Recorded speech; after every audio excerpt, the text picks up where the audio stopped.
Acclamons le Seigneur.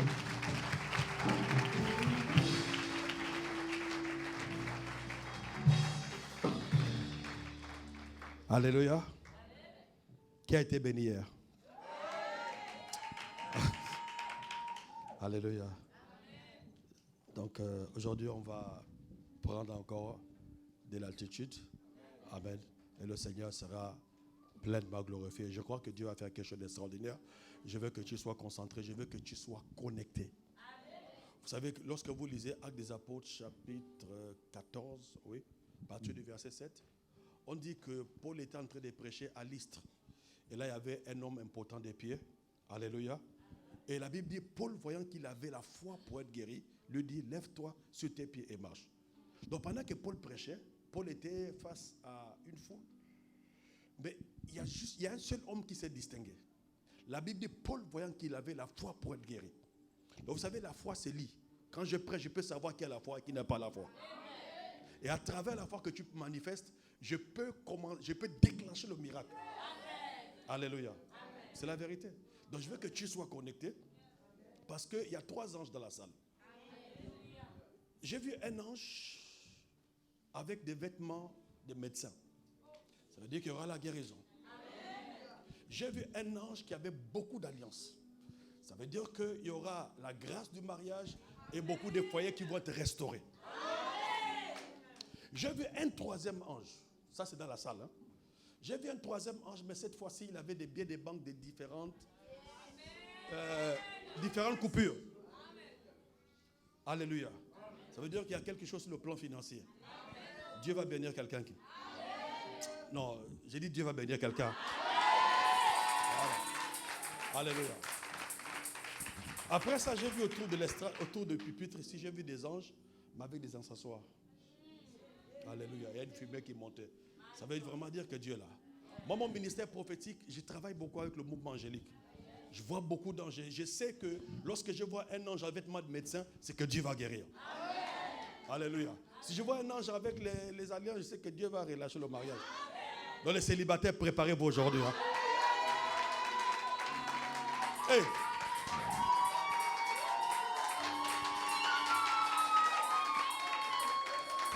Amen. Donc hier on a introduit, nous avons dit que la foi ce n'est pas la présomption, la foi ce n'est pas la pensée positive. Asseyez-vous. La foi elle est définie comme une ferme assurance des choses qu'on espère.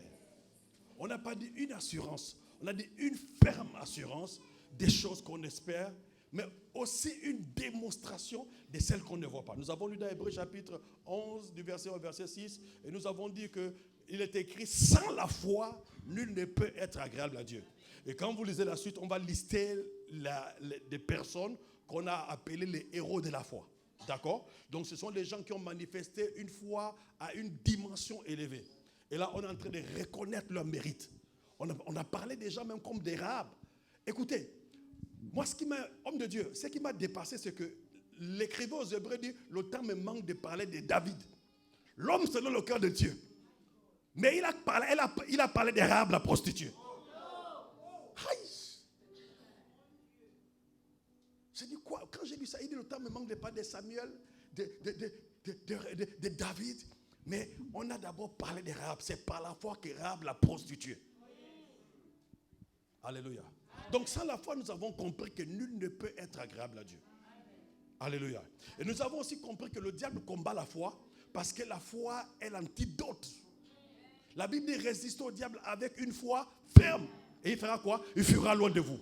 Donc si tu veux faire fuir Satan, ce n'est pas la peine de beaucoup que Satan, je te chasse. Sois un homme de foi, il va prendre ses pieds et il va s'enfuir. Alléluia. Donc la foi est importante parce que non seulement la foi fait descendre Dieu, mais la foi fait fuir le diable. Et c'est pourquoi le diable s'acharne à nous envoyer les doutes, l'incrédulité, parce qu'il sait que si nous acceptons ces choses, il sera impossible de faire descendre la puissance de Dieu. Alléluia. Nous avons dit que la foi a été présentée de différentes manières. Je ne sais pas si j'aurai le temps. On a vu que la foi, nous sommes sauvés par la foi. Alléluia. Amen. Si tu confesses de ta bouche le Seigneur, si tu crois dans ton cœur que Dieu l'a ressuscité des morts, tu seras sauvé. Alléluia. Nous avons vu que la foi est une âme spirituelle. La Bible dit, prenez par-dessus tout le bouclier de la foi avec lequel vous éteindrez tous les traits enflammés du malheur. Nous avons vu que la foi est un don spirituel. Alléluia. Alléluia. Est-ce que vous savez que Dieu a la foi? Quand vous lisez Marc chapitre 11, je crois à partir du verset 21, descendant, ayez foi en Dieu. Mais dans les textes originaux, il est écrit, ayez la foi de Dieu. Donc si Dieu lui-même a la foi, c'est que la foi est tellement indispensable. Il dit, ayez la foi de Dieu. Vous savez que les démons ont la foi? Jacques dit, tu crois en Dieu, tu fais bien. Les démons aussi croient, mais ils tremblent. Alléluia.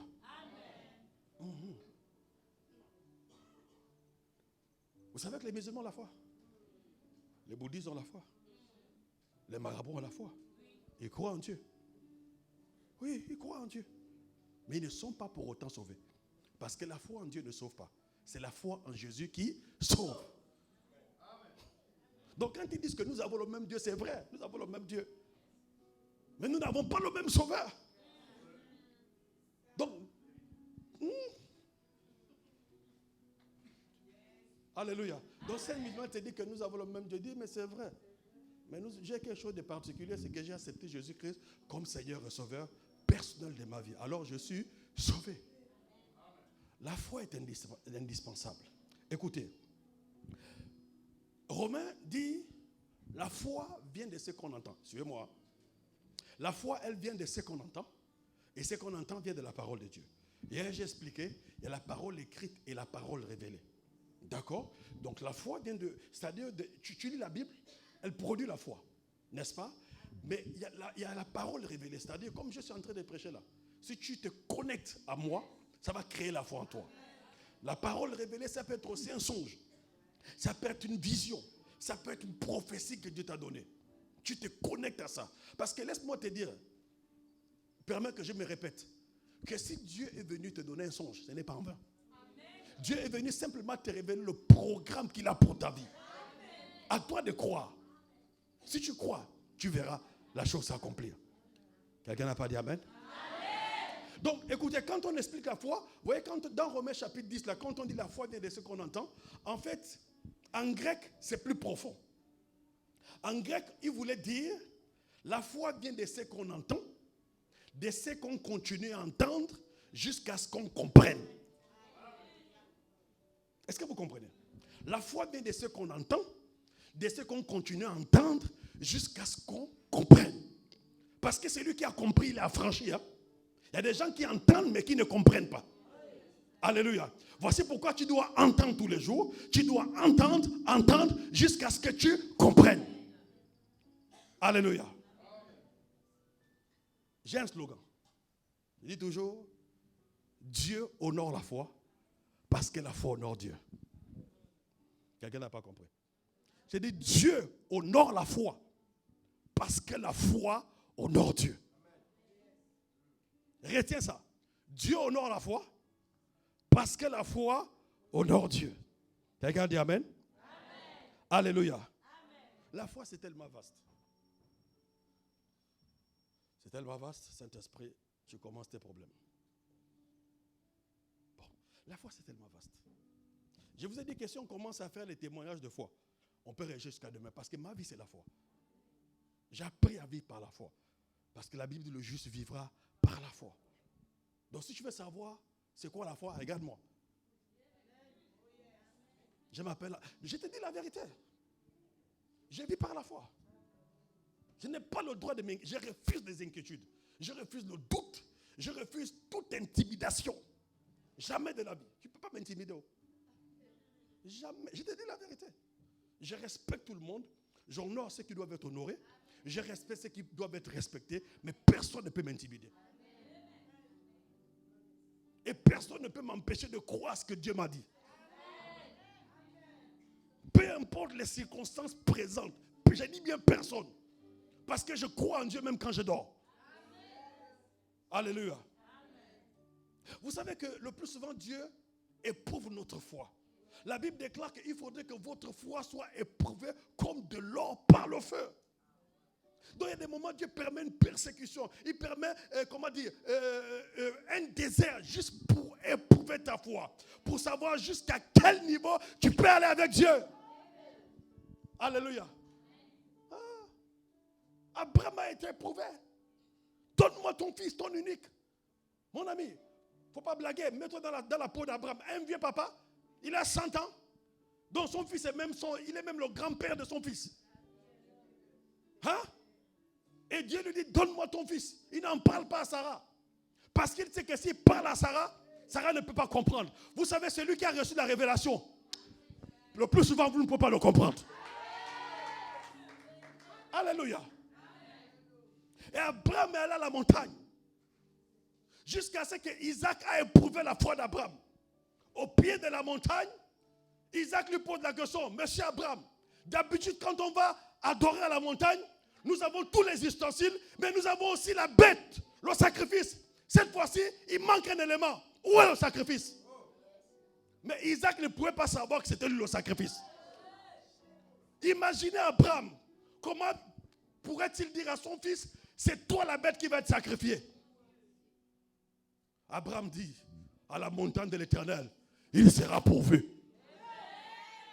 Débrouillez-vous, je sais une chose, qu'à la montagne de l'Éternel, quelque chose va se passer.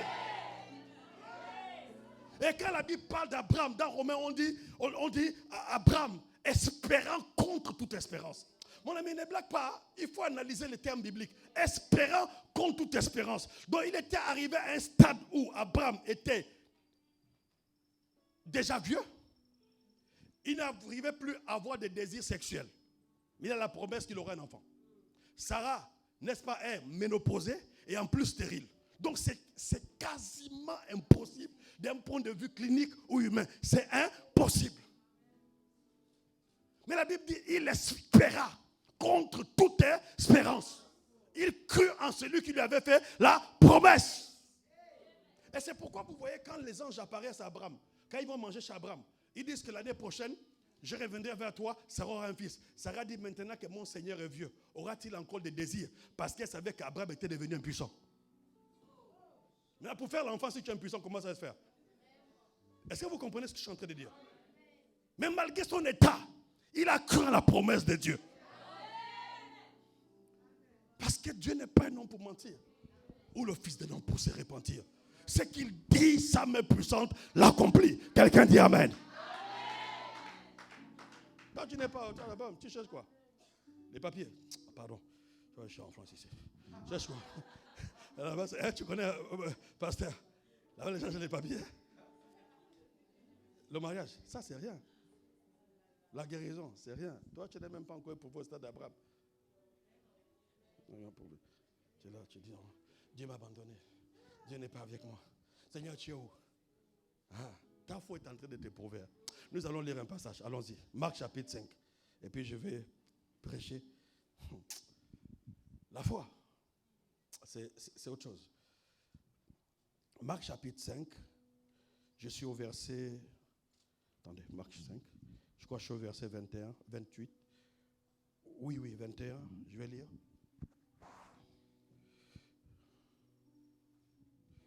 Jésus, dans la barque, regagna l'autre rive. Et une grande foule s'assembla près de lui. Il était au bord de la mer, alors vint un des chefs de la synagogue nommé Jairus, qui l'ayant aperçu se jeta à ses pieds et lui adressa cette instante prière. Ma petite fille est à l'extrémité. Il y a quelqu'un qui a mal au bras comme ça, à ce niveau-là. Fais seulement ça, tu seras guéri. Fais seulement ça. Vas-y, reçois ta guérison. C'est tout. Parce que je sens la douleur ici. Ok, merci Seigneur pour la guérison. Au nom de Jésus. L'ayant aperçu, se jeta à ses pieds et lui adressa cette instante prière. Ma petite fille est à l'extrémité. Viens, impose les mains, afin qu'elle soit sauvée et qu'elle vive. Jésus s'en alla avec lui et une grande foule le suivait et le pressait. Or, il y avait une femme atteinte d'une perte de sang depuis 12 ans. Elle avait beaucoup souffert entre les mains de plusieurs médecins. Elle avait dépensé tout ce qu'elle possédait et elle n'avait éprouvé aucun soulagement, mais était allée plutôt en empirant. Ayant entendu parler de Jésus, elle vint dans la foule par derrière et toucha son vêtement, car elle disait, si je puis seulement toucher ses vêtements, je serai guérie. Au même instant, la perte de sang s'arrêta, et elle sentit dans son corps qu'elle était guérie de son mal. Jésus connut aussitôt en lui-même qu'une force était sortie de lui, et se tournant au milieu de la foule, il dit, qui a touché à mes vêtements? Ses disciples lui dirent, tu vois la foule qui te presse, tu dis qui m'a touché? Et regardant autour de lui pour voir celle qui avait fait cela, la femme effrayée et tremblante, sachant ce qui s'était passé, en elle vint se jeter à ses pieds et lui dit toute la vérité.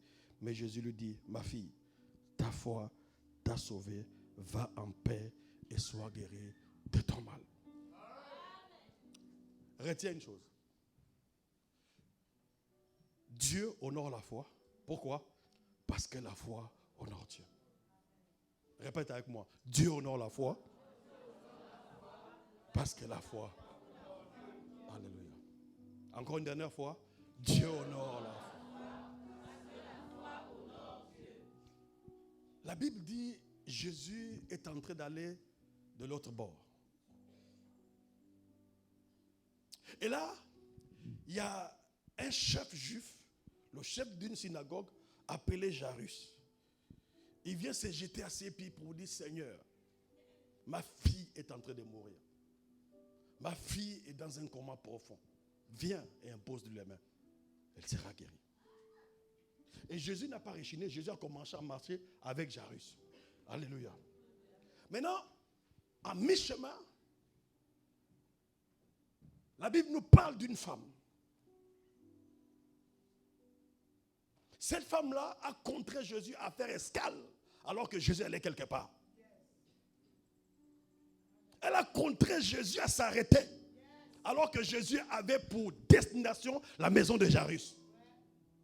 Donc c'est pour dire qu'aujourd'hui, même si Jésus allait visiter quelqu'un, tu peux imposer à Jésus de faire escale. Qu'il traite d'abord ton problème. Qu'il apporte la solution dans ta vie. Qu'il apporte la guérison, il apporte la paix, la joie, la délivrance, la restauration. Quelqu'un dit Amen. Une femme atteinte d'une perte de sang. Depuis 12 années. La Bible ne décline pas son identité. On ne nous dit pas quel âge elle avait. Mais ce que nous savons, c'est que depuis 12 années, elle souffre. Elle souffre d'une manière atroce. Elle cherche la guérison dans les mains de plusieurs médecins. Elle avait rencontré des médecins, des spécialistes, des guérisseurs. Mais ce jour-là, elle allait rencontrer le médecin des médecins. Elle avait rencontré des docteurs. Mais ce jour, elle allait rencontrer le docteur des docteurs, le spécialiste des cas désespérés, celui qui ne faillit point. Entre les mains de plusieurs médecins. Et alors, la Bible dit qu'elle a dépensé tout ce qu'elle avait. Sans éprouver aucun soulagement. Mais bien au contraire, son cas s'empirait. La maladie s'aggravait. Elle ne savait plus à quel saint se vouer. Et aujourd'hui, c'est le problème de beaucoup de chrétiens. Ils sont passés entre les mains de plusieurs médecins. Quand je parle des médecins, si je parle des hommes de Dieu, ils sont passés entre les mains des pasteurs, des prophètes, des évangélistes. Ils ont fait beaucoup d'églises, mais sans éprouver aucun soulagement. Ils ne savent plus à quel saint se vouer. Elle avait tout dépensé, mais sans éprouver aucun soulagement. Au lieu même que sa situation se stabilise, mais la Bible dit qu'elle s'empirait. Donc plus d'espérance. Elle se disait, c'est sûr qu'un jour ou l'autre, je vais mourir. Est-ce qu'elle avait des enfants? Je ne sais pas. Est-ce qu'elle était mariée? On ne sait pas. Mais je crois que si elle était mariée, son mari était déjà parti. C'est même sûr qu'elle avait été rejetée par la famille, disant que c'est une sorcière. C'est peut-être la punition de Dieu. C'est peut-être la malédiction de Dieu. Et écoutez-moi, Église. Soyez là au jugement. Parce que quelqu'un qui souffre n'est pas forcément le signe qui n'est pas approuvé de Dieu. Non. Nous sommes prompts à juger. Qui pouvait savoir que l'épreuve de Job était un défi de Dieu par rapport au diable? Mais Job avait perçu dans l'esprit, en tant qu'homme spirituel, que cette affaire-là n'est pas une affaire normale. Je ne maudirai pas mon Dieu. Je ne l'abandonnerai pas. Il a donné, il a repris, que son nom soit glorifié. Il a béni, il a repris, que son nom soit glorifié. Mais j'ai une assurance, j'ai la foi que j'ai un rédempteur. Il s'élèvera, même le dernier. Même quand tout le monde m'aura condamné, je sais une chose, j'ai un rédempteur. Mon ami, nous avons cru à un Dieu vivant. Notre Dieu, il est vivant. Il est réel, il est puissant, il est véritable. Que les gens te condamnent, mais attache-toi à Jésus. Que les gens te pointent du doigt. La plus belle chose qui t'est arrivée dans ta vie, c'est d'avoir rencontré Jésus comme Seigneur et Sauveur. Je crois que tu allais dire amen très fort.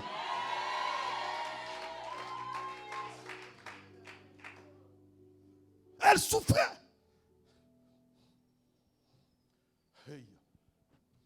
Et la Bible dit, ce jour-là, ayant entendu parler de Jésus, on lui a dit que l'homme de Galilée, ce jeune homme de 33 ans, à qui aucun démon ne résiste, à qui aucune maladie ne résiste, cet homme qui est le plus beau parmi 10 000, cet homme qui n'est pas un roi, mais il est le roi des rois, cet homme qui n'est pas un seigneur, il est le Seigneur des seigneurs. Cet homme de 33 ans, mais c'est la parole faite chair. Il est au commencement de toutes choses, et toutes choses ont été créées par lui.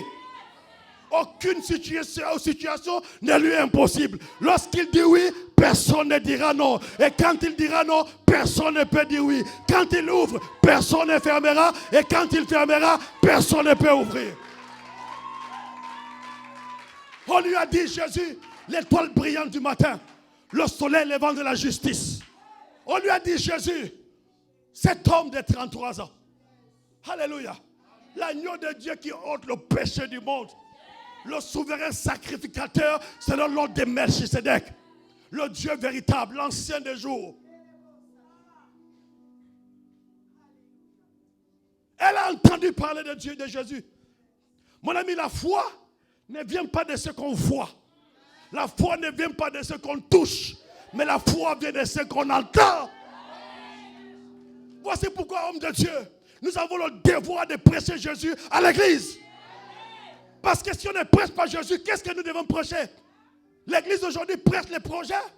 L'église aujourd'hui prêche beaucoup de choses qui n'ont rien à voir avec la réalité de l'évangile. Prêchons Jésus. Alléluia. Élevons Jésus. La Bible dit lorsque Jésus sera élevé, il attirera beaucoup de hommes à lui. Si nous voulons que les païens soient convertis, élevons Jésus.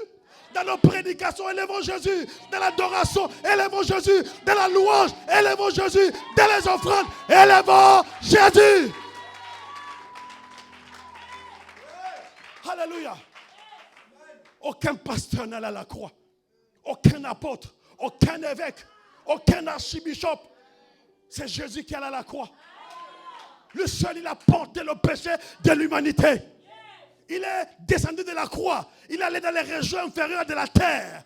Il a vaincu la mort et il a triomphé de ce jour de mort. Prêchons Jésus. Jésus n'est plus d'actualité. Hey, c'est quoi le problème? Chrétiens, parlons de Jésus. On parle trop de nos problèmes. On se lamente trop. On ne présente plus Jésus. Il y a même des gens qui ont honte qu'on sache qu'ils étaient à l'église. C'est que tu n'as pas encore connu Jésus. Tu as besoin de délivrance. Jésus, c'est la plus belle chose qui nous soit arrivée. J'aime Jésus. Alléluia. Persécuté, je n'abandonnerai jamais Jésus. Même quand je suis fauché, je suis avec Jésus. Parce qu'il ne m'a jamais abandonné.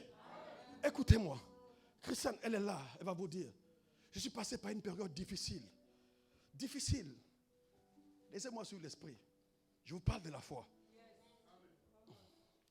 Je rentre d'Abidjan après 3 semaines d'émission évangélique. Déjà, 3 semaines, avant d'aller à Abidjan, j'ai fait un songe. Le songe était tellement réel que j'ai compris que ce n'était pas un simple songe, c'est mon esprit qui est allé quelque part.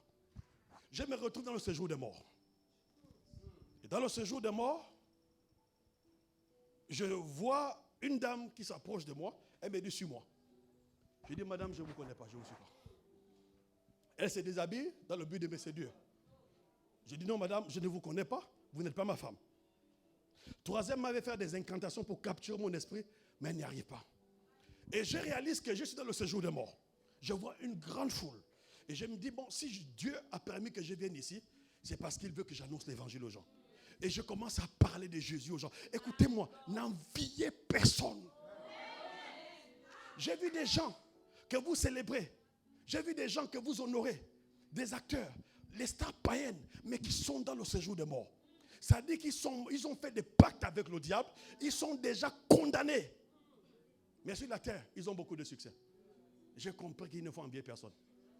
Parce que tu n'es pas conscient du sacrifice que la personne a fait. Alléluia. Je dis toujours à mes amis, lorsque tu demandes à quelqu'un de l'argent, s'il te dit non, laisse tomber. Parce que tu ne sais pas ce qu'il fait la nuit. Toi, tu dors en paix, lui, il n'a pas de sommeil. Ah, laisse tomber. Ah, mon ami. Là, il y a des gens, des hommes, la nuit, ils deviennent des femmes. Hein? Et puis, le gars a souffert toute la nuit. Tu dis, donne-moi, il va se dire, mais toi, tu es comment? Essaye de souffrir avec moi. Dis Amen. Mais c'est la vérité. Alléluia. Et là, qu'est-ce qui se passe? Donc, je réalise que je suis dans le séjour de mort. Mais en fait, je parle aux gens, mais personne ne bouge. Je dis, mais Jésus, personne ne bouge. Donc, je me rapproche, j'essaie de toucher quelqu'un. Et à chaque fois que je l'ai touché, je vois que leur corps était de la cendre. Donc, je réalise que je suis dans le séjour de mort. C'était vraiment un but très profond. Je ne peux pas exprimer la profondeur. La Bible est vraie. Et à ce moment, je lève les yeux vers le ciel. Mais c'est tellement lointain que j'aperçois un petit trou, juste comme ça. Et par ce trou, j'aperçois un rayon de soleil. Et je crie, Seigneur, qu'est-ce que je veux ici?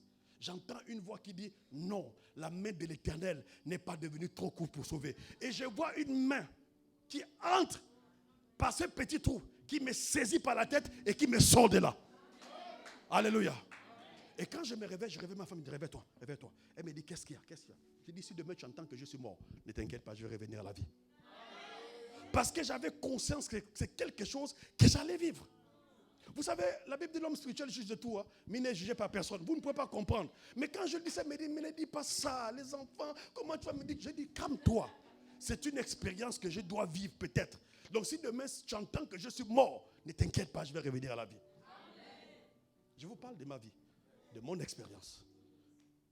Ce n'est pas une invention. Ce que j'ai vécu.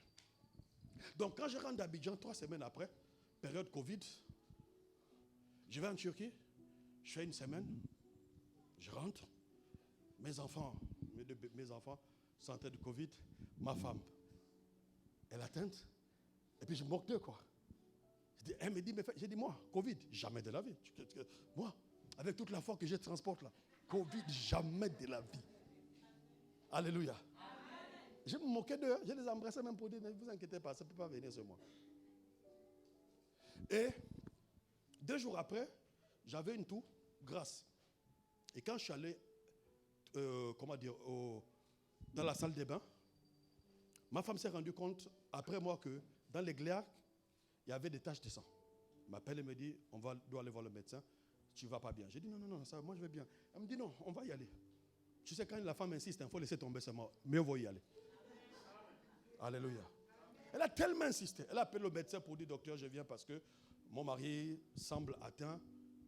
On va venir. Faites-nous un espace parce qu'il faut qu'il soit consulté. On arrive à l'hôpital, il me consulte. Il me dit, monsieur, il y a un soupçon de Covid. Je dis quoi? Moi, Covid?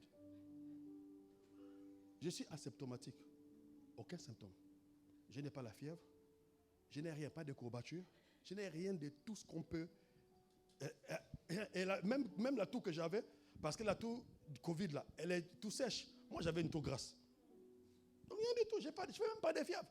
Le monsieur me dit, on soupçonne que vous avez déjà 20% de vos capacités respiratoires qui ont été atteintes. J'ai dit, ah bon?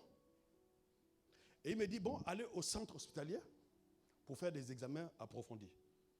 Et c'est comme ça qu'on va à l'hôpital. Ils me font des tests sanguins.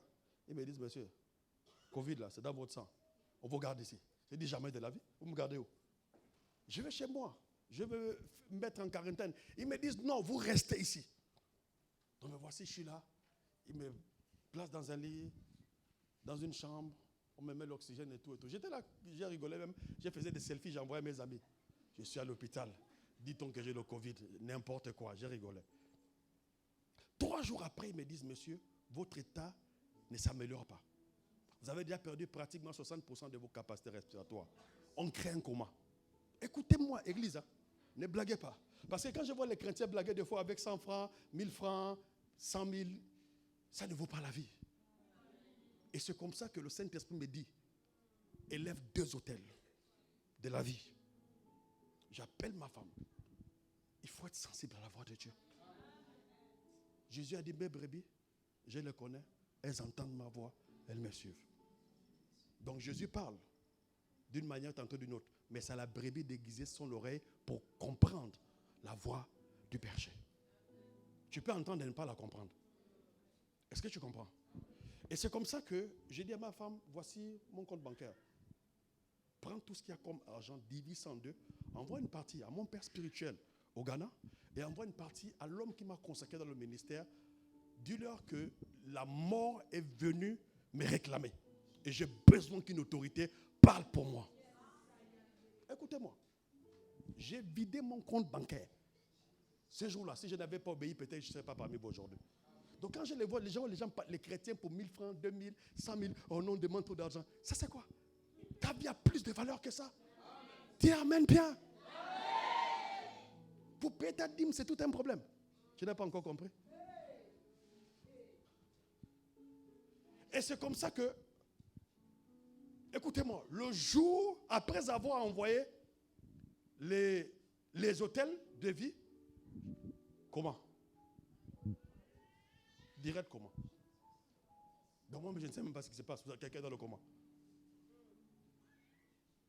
Le dernier souvenir que j'avais, c'est que je parlais avec l'infirmière. Elle me disait, ah, on a peur. On a peur pour vous. Mais ça a l'air grave. Je lui disais, non, moi je m'en fous de ça. Et quand elle parlait, je priais encore en langue. Alléluia. Elle me trouvait drôle. Dans le coma, qu'est-ce qui se passe? La première vision que j'ai, je parle de la foi, suivez-moi bien. La première vision que j'ai, je vois l'archevêque Duncan Williams sur une estrade, mais sans mur. Il n'y a pas de mur. C'est comme une estrade, c'est comme une église sans être une église. Il n'y a pas de mur, c'est juste l'estrade. Et je cours vers lui. J'ai dit, papa, aide-moi, je n'ai pas envie de mourir. Il m'a dit une chose, et ça je le retiendrai toute ma vie. Vous les chrétiens francophones, vous aimez la prière, mais vous n'avez pas la notion des autels.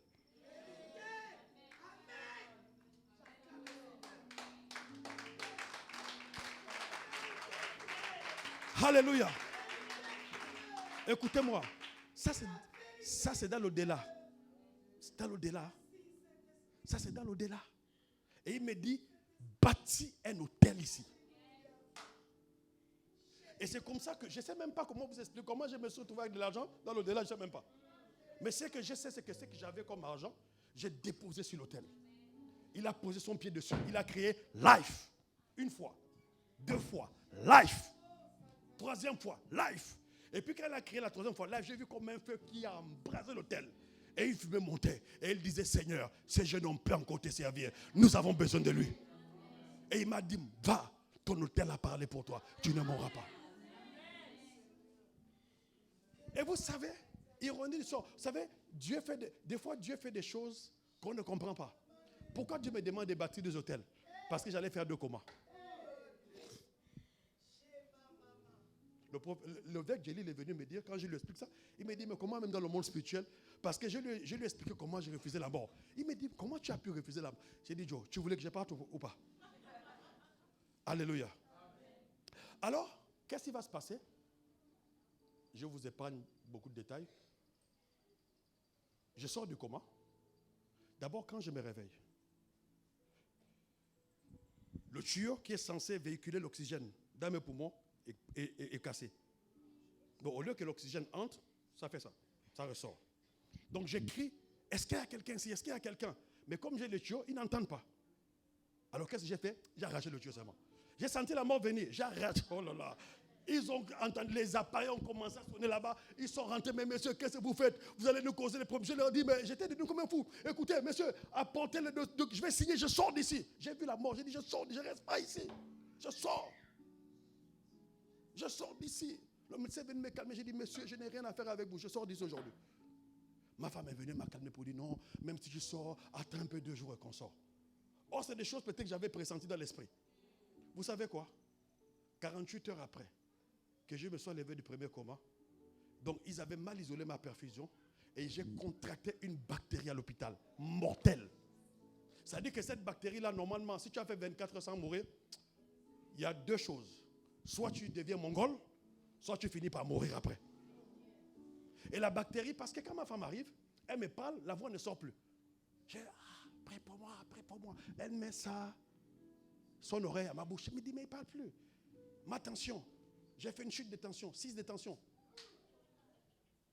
Et elle se rend compte que les battements de cœur sont montés pratiquement à 185. Or, la norme, je crois, c'est entre 85 et 95. Donc, je suis en train de faire une crise cardiaque. En fait, je suis en train de mourir. Et là, elle appelle le médecin, elle dit au médecin, c'est mon histoire. Ce n'est pas une invention, c'est une invention. Ce que j'ai vu, j'ai vécu. Elle appelle le médecin. Le médecin dit, mais nous étions, chez lui, ça fait à peine une heure, il se portait bien. Ma femme dit, mon mari va mal. Et si vous ne faites rien, je vous colle un procès. Donc c'est comme ça que les médecins arrivent dans la salle. Quand ils arrivent, quand ils voient les constantes, là, ils disent à ma femme, sortez. Ils disent à ma femme, sortez. Et quand elle sort, ils font une prise, ils vont faire des examens. À leur retour, c'était la catastrophe. Écoutez-moi. Ils disent à ma femme, l'examen a révélé quoi? Le microbe, la bactérie avait déjà pris position dans tout mon corps, jusqu'au cerveau. Donc, ils ont détecté que le microbe avait bousillé mes reins. Donc, il y avait déjà une insuffisance rénale. Ils ont détecté du diabète. Troisièmement, mes poumons étaient percés. Et la cerise sur le gâteau, c'est que mon sang avait changé de sens de circulation. Donc, c'était impossible que je revienne à la vie. J'avais bâti les hôtels. Alléluia. Les gens ont prié. Les gens ont prié. Tu te souviens? Les pasteurs gabonais de France ont prié. Aux États-Unis, ont prié. Ma fille est rentrée en jeûne avec l'église. En Côte d'Ivoire, on a prié. Aux États-Unis, au Ghana, là-bas, ils ont en Afrique du Sud, les gens ont prié. Ils ont dit, ce gars-là, il ne partira pas. Alléluia.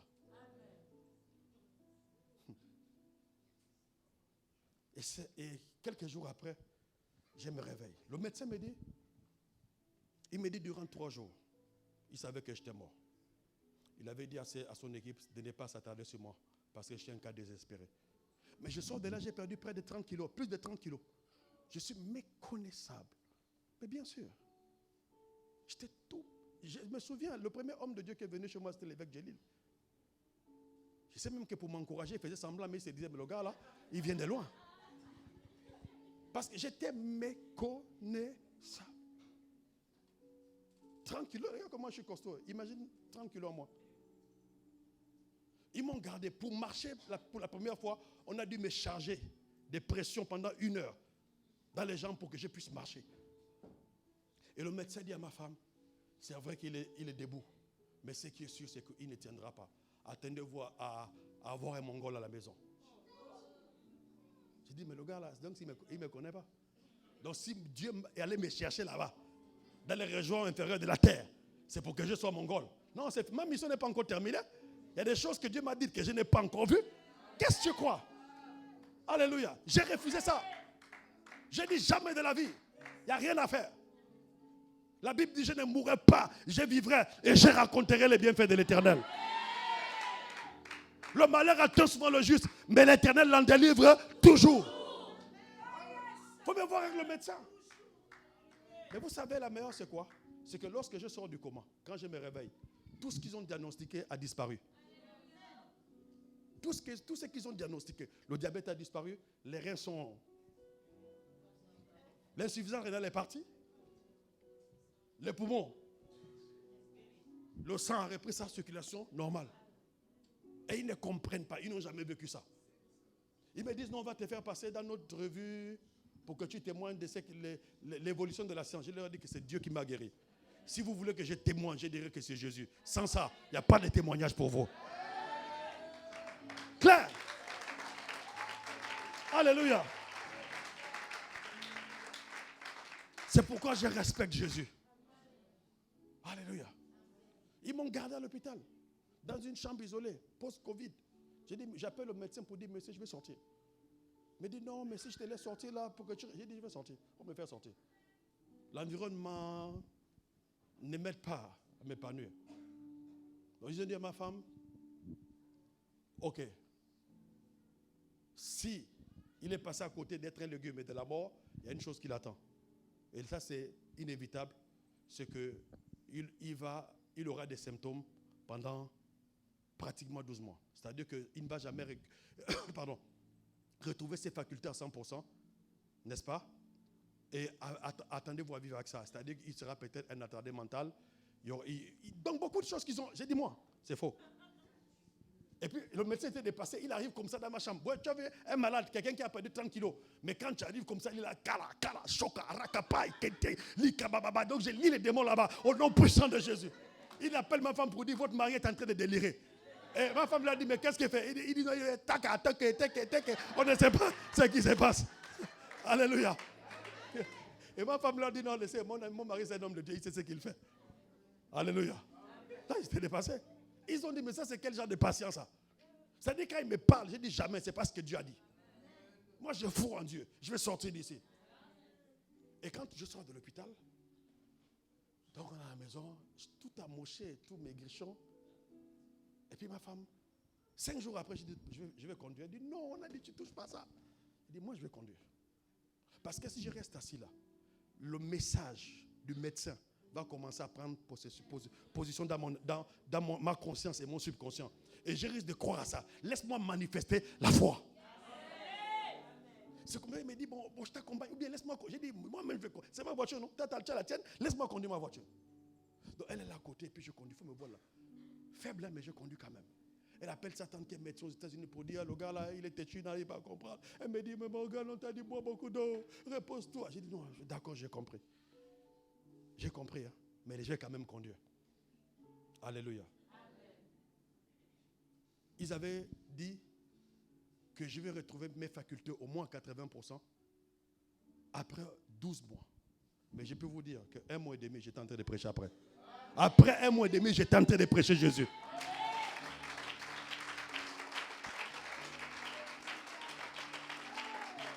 Alléluia. Je suis en train d'écrire un livre pour raconter vraiment tout ce que j'ai vécu, mais c'était extraordinaire. Jésus est réel. Jésus d'actualité. Mon ami, avoir un père spirituel, c'est une grâce. Hein? Aïe, aïe, aïe, aïe, aïe, aïe, aïe, aïe. Donc cette femme-là, elle a entendu parler de Jésus. Elle n'avait pas vu Jésus, mais elle a entendu parler de Jésus. Tu n'as pas besoin de voir Jésus. Parce que la foi ne vient pas de ce qu'on voit. La foi vient de ce qu'on entend. Alléluia. Elle avait entendu parler de Jésus. Et là, Jésus est sur le chemin de la maison de Jairus. Elle s'est dit en elle-même, si je puis seulement toucher ses vêtements, certainement, je serai guéri. Si je puis seulement toucher ses vêtements, certainement, je serai guéri. Donc, il y a d'abord eu une résolution personnelle. Je vous ai dit, il y a 3 anges ici. Celui qui est malade, celui qui veut le mariage, ou celui qui veut être béni financièrement, il faut être prêt. Alléluia. Il y a d'abord une résolution personnelle. Si je puis seulement, une décision, une détermination, advienne que pourra, aujourd'hui, je dois toucher Jésus. Si ce n'est pas la prière, je vais le toucher. Si ce n'est pas la louange, je dois toucher Jésus. Si ce n'est pas l'adoration, je vais toucher Jésus. Si ce n'est pas les offrandes, je dois toucher Jésus. Peu importe. Et laissez-moi vous dire, à des moments, quand on vient comme ça, il faut oublier le temps. Il ne faut pas être trop carré. Parce que ça limite par moi l'action de l'esprit. Des fois, on comprime le Saint-Esprit. Et le moment où Dieu veut travailler, même si c'est jusqu'à 24 heures, reste à travailler. Parce que c'est un jour qui va peut-être changer toute ton histoire. Et si tu passes à côté de ce jour, c'est fini. Hein? Tu vas peut-être attendre un autre cycle. Des moments comme ça. Elle dit, si je peux seulement toucher ses vêtements. Il y a d'abord une résolution. Tu es venu ici ce soir avec quelle résolution? Mon ami, si tu es venu avec ton problème et repartir avec, il ne fallait pas venir. Nous sommes venus rencontrer Jésus. Et personne ne peut rencontrer Jésus et rester la même personne. Nous sommes venus vivre Jésus. Nous sommes venus le toucher. Nous sommes venus le palper. Nous sommes venus l'expérimenter. Et témoigner de sa grandeur. Et témoigner de sa fidélité. Et témoigner de sa puissance. Et témoigner de la véracité de la parole de Dieu. Si je puis seulement toucher. Oh, je crois que tu peux le toucher. Vous voyez ce qui est bizarre, c'est que cette femme nous a prouvé que dans la Bible, ou dans l'histoire avec Jésus, si Jésus ne te touche pas, tu peux le toucher. Jésus te touche, c'est miracle. Tu le touches, c'est aussi miracle. Donc s'il ne t'a pas encore touché, toi cherche alors toucher. Dis amen très fort. Il te touche, c'est le miracle.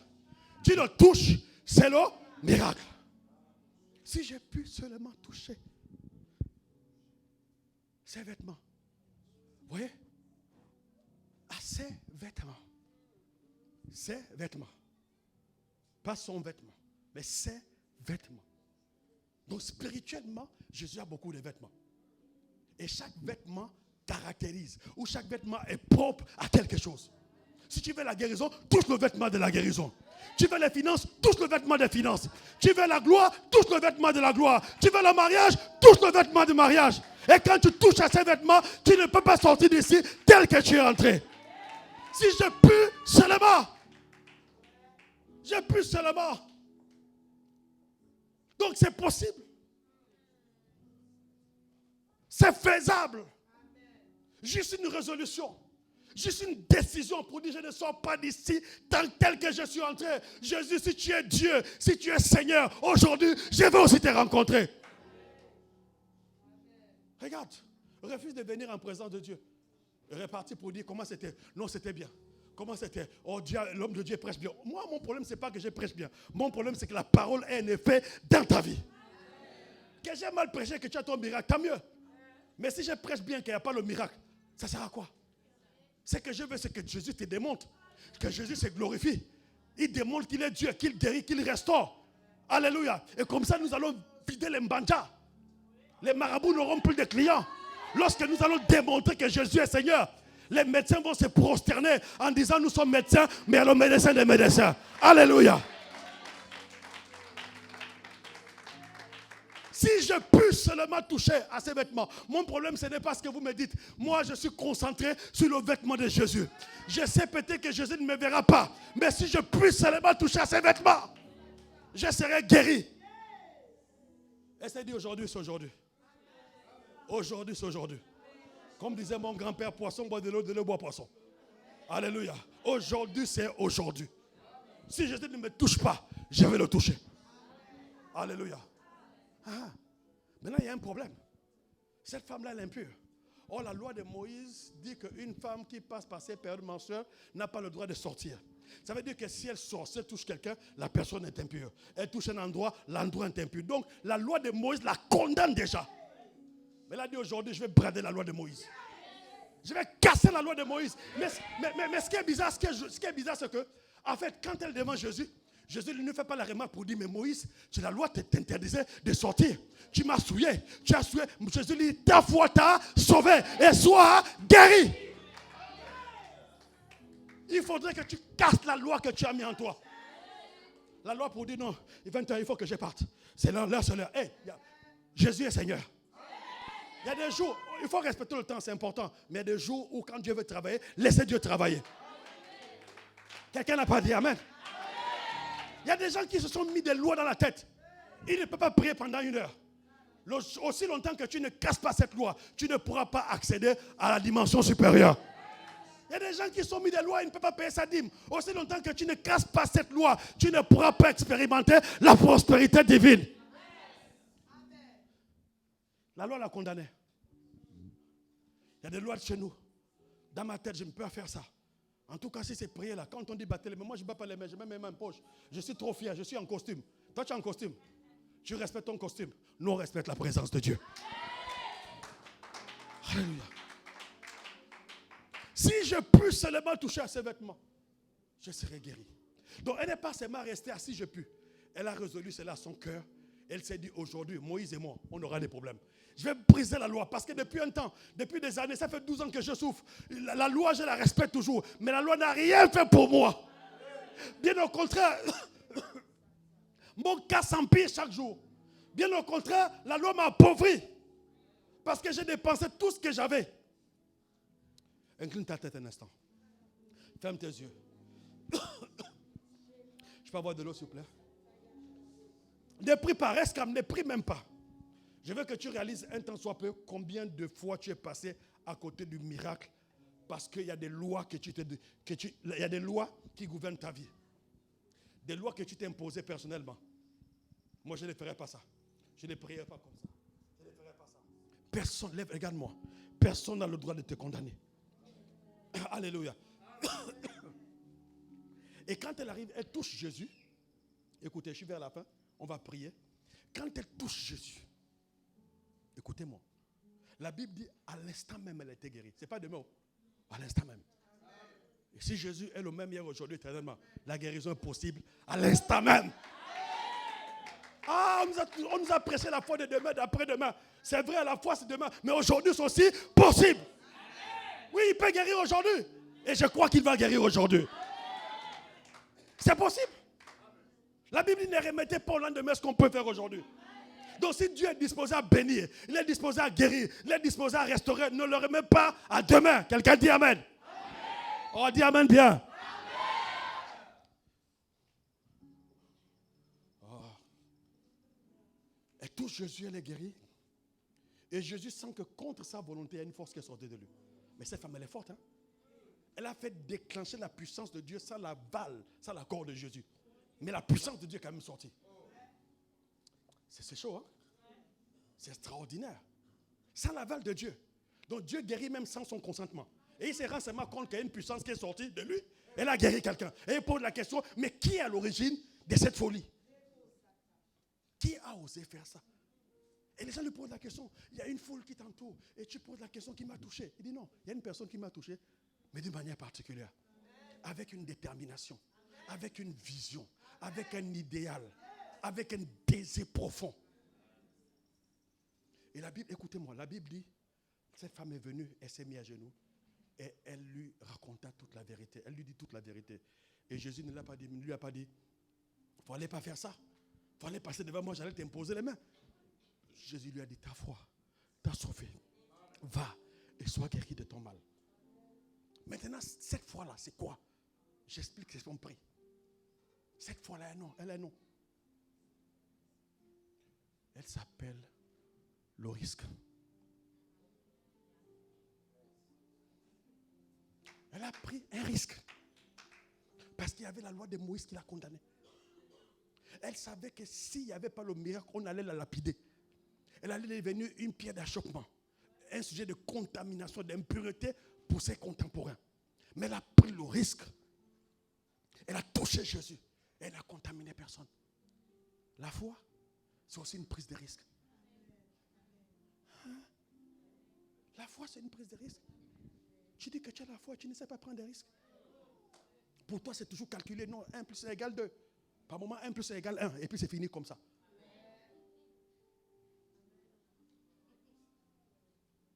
Vous savez que la vie chrétienne, là, c'est qui ne risque rien, n'a rien.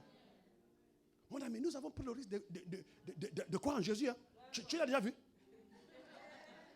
Mais c'est un risque qu'on a pris. Alléluia. On a pris un risque de croire à la parole de Dieu. Mais là, imagine demain, ce n'est pas au ciel. Oh, mais c'est un risque qu'on a pris. De croire à cet homme de Galilée.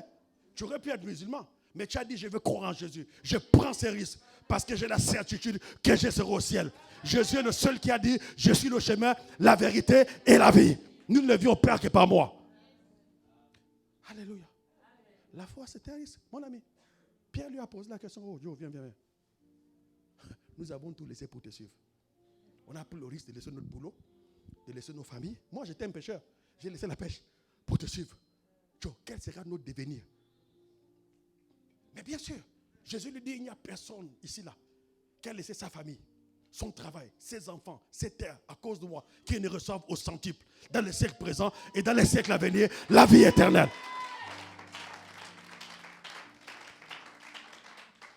Pasteur Franck, Ruth a pris un risque. Ruth suit Naomi alors que Naomi est dans sa déchéance. Naomi a tout perdu. Mais c'était comme une sorcière. Une femme, tu as perdu ton mari, tes 2 enfants et toi-même tu as envie. Non, tu es quand même une sorcière. Alléluia. Elle dit non, je vais repartir vers mon peuple. Et cette belle fille vient l'embrasser. Et la Bible déclare qu'elle doit pleurer. Elle les a même découragés. Au père est parti. Ruth lui a dit, oh madame, je prends le risque de te suivre. Là où tu iras, j'irai. Mais quelle est la certitude que demain sera meilleur pour Ruth? Tu suis quelqu'un qui a perdu son mari, qui a perdu ses 2 enfants. C'est comme une sorcière. Tu es en train de suivre une sorcière. Imaginez ce que les parents de Ruth lui ont dit. Toi, tu suis une sorcière comme ça, mais tu es bête. Alléluia. Tu vas à l'église Providence, il y a quoi là-bas? Tu es bête. Non, j'ai pris le risque de croire à l'appel de l'évêque Gély d'Origo.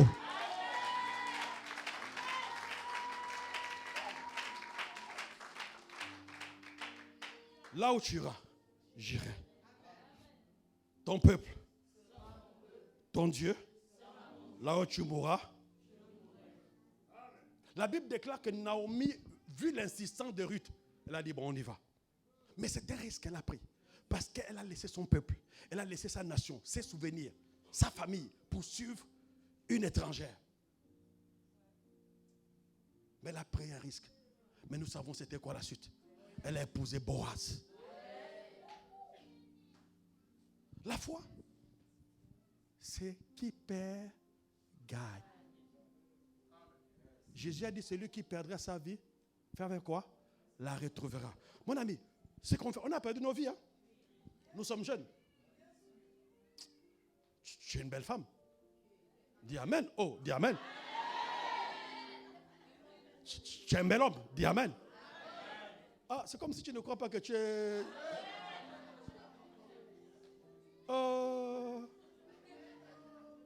Mais attends, je vais t'aider. Hein? On dit que Jésus est le plus beau parmi 10 000. Donc si toi tu es l'enfant de Jésus, c'est que tu es aussi plus beau parmi 10 000. Parce que chaque sémence est appelée à se reproduire selon son espèce. C'est simple. Donc quand je dis que tu es belle, il faut dire amen. Et puis tu es unique. Hein? Ah, tu es le chef-d'œuvre de Dieu. Hein?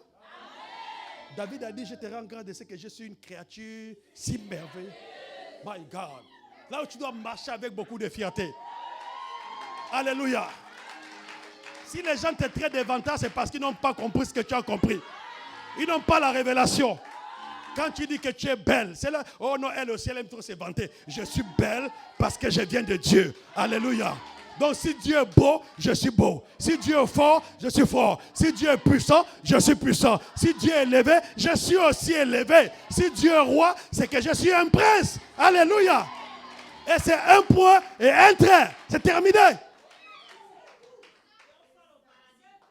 On sent le paradis.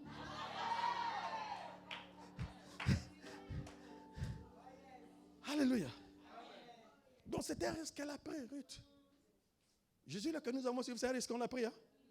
Mon ami, c'est un risque. On a risqué nos vies. Il y a des gens qui ont laissé leur boulot pour le suivre, pour le servir à plein temps. Il y a des gens qui ont laissé leurs petits copains, qui ont laissé les plaisirs du monde. On risque, Seigneur, qu'on se dise que non, voilà, elle est devenue folle. Pourtant, elle était là avec un homme qui lui donnait beaucoup d'argent. Elle a laissé à cause de ce jeu. Depuis là, elle est devenue bizarre et tout. C'est pas grave. C'est un risque que j'ai pris. Parce que la foi est un risque. Je risque ça. Je risque ma réputation pour Jésus. Alléluia. Il y a une dame qui m'a vu un jour. J'étais en train de prêcher, je crois, en 2000 combien 2011, en Côte d'Ivoire, à la convention de toutes les églises forces, il y avait au moins 10 000 personnes. Et je suis en train de prêcher. Et puis quand j'étais encore tout mince là, elle me regarde. Elle dit, quel gâchis. Tout ça pour le Seigneur, pour Dieu. Mon ami, vis d'abord ta vie. Elle dit, mais c'est des seigneurs comme toi qu'on cherche. Bon, je suis quand même seigneur quand même. En Jésus, avec Jésus. Pas hors de Jésus, avec Jésus. Alléluia. Donc j'ai pris le risque de servir Jésus. Malgré les moqueries. Malgré le fait que je sois privé de beaucoup de choses. Je peux aussi aller en boîte de nuit. Mais parce que j'ai pris le risque de suivre Jésus, je m'abstiens de ça. Je peux aussi courir derrière les femmes comme beaucoup le font. Mais parce que j'ai pris le risque de suivre Jésus, je me contente de ma femme. Je peux faire beaucoup de choses. Mais j'ai pris le risque de suivre cet homme de Galilée. Lui ne déçoit jamais. Dans la foi, c'est un risque. Si tu ne sais pas prendre des risques, il te sera dur de vivre le miracle. Alléluia. Maintenant, allons-y un peu chez Rahab, la prostituée. Elle a vendu son peuple pour des étrangers. Oui, elle a vendu son peuple. Mon ami, des étrangers qui sont arrivés chez toi, le roi dit allez dire à Rahab de faire sortir les étrangers là. Ce n'est pas des clients ordinaires. Et Rahab dit, écoutez, la terreur que vous dégagez nous a envahis. Nous avons entendu ce que votre Dieu a fait à votre sortie d'Égypte. Et nous savons que votre Dieu est Dieu dans les cieux et Dieu sur la terre. Et nous avons perdu courage. Maintenant, je vais faire un deal avec vous. Je sais que Dieu, votre Dieu, vous a donné le pays. Mon ami. Mais écoutez, est-ce que vous savez que pour Rahab, c'est une occasion de redorer son blason? Elle peut devenir première ministre, hein, parce qu'elle vient de sauver toute une nation. Elle vient de livrer les espions. Mais elle a pris le risque de cacher les espions. Elle les cache, elle dit au roi que non, ils sont sortis, même ils sont partis déjà, alors qu'ils sont sur son toit. Quel risque elle a pris? La foi, c'est un risque. Et Rahab est citée parmi les héroïnes, comme une héroïne de la foi. On dit c'est par la foi que Rahab cacha les espions. Et vous savez, la meilleure c'est quoi? C'est que Rahab est devenue enceinte de Jésus. Parce que Rahab, lorsque elle se connecte par alliance avec le peuple juif, qu'est-ce qui va se passer? L'histoire nous dit qu'elle va épouser le créateur de la ville de Bethléem. C'était un homme très riche. Et de cet homme-là est sorti Jésus, David, Jésus. Donc quand on parle des ancêtres de Jésus, on parle de Rahab la prostituée. Elle a pris un risque. Elle a vendu sa nation. Alléluia. Je veux quelqu'un qui va prendre le risque de prier aujourd'hui. Quelqu'un qui va prendre le risque de dire non, aujourd'hui je vais me mettre à genoux, il faut que Dieu fasse quelque chose. Je veux quelqu'un qui va prendre le risque pour dire aujourd'hui je prends le risque de pleurer devant Dieu. Que les gens me voient plus pleurer, mais aujourd'hui, soit Jésus me touche, soit je le touche. Mais quelque chose doit se passer. Il y en a marre du statu quo. Il y en a marre des moqueries. Il y en a marre des questions tous les jours. Où est ton Dieu? Qu'est-ce que ton Dieu a fait pour toi? Il y en a marre. Depuis que tu vas à l'église, pourquoi tu n'es pas marié?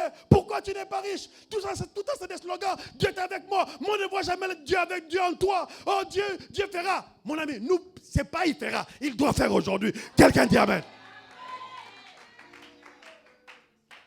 Je veux que tu sois déterminé comme moi. Il va faire. Pourquoi il ne fera pas? Il a fait avec. La Bible déclare que Jésus-Christ est le même hier, aujourd'hui, éternellement. Donc si nous avons la même détermination, et on poursuit le même objectif que cette femme, il n'y a pas de raison qu'il n'y ait pas de miracle. Alléluia. Il n'y a pas de raison qu'il n'y ait pas de miracle. Le risque.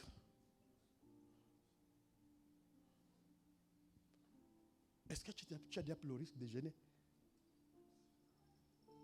Ah non, moi là, vous savez, les médecins ont dit qu'il ne faut pas gêner. Les médecins disent qu'il ne faut même pas gêner.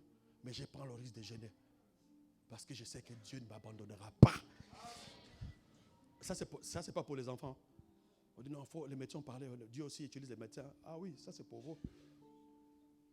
Mais une dimension de la foi où on prend des risques.